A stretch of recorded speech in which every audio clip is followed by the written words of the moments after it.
Harry Krombach uit Bergen ter Blijt ziet het met ledenogen aan. Een van zijn bijenvolkeren is ten dode opgeschreven. De meeste die hier liggen, die zijn inderdaad al gestorven.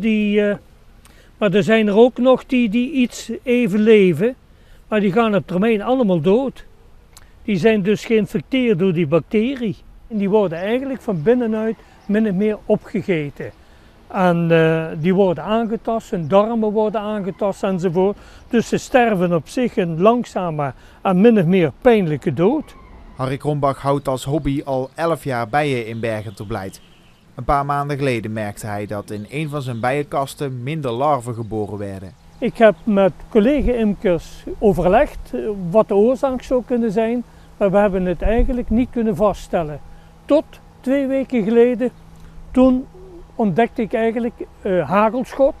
Dat zijn lege cellen tussen de broedcellen in.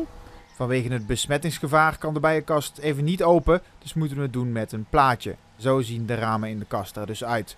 De ziekte verandert de larven in een slijmerige, rottende massa. Amerikaans vuilbroed kan niet overgedragen worden op mensen en ook de honing van besmette bijen kan gewoon gegeten worden.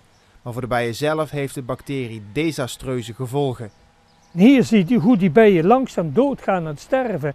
Dus we gaan die komende vrijdag, wordt die met een zwavelstaafje afgezwaveld, dat ze ook uit hun lijden verlost worden. Want je ziet hoe ze hier eigenlijk afpeigeren. En dat is triest voor de dieren.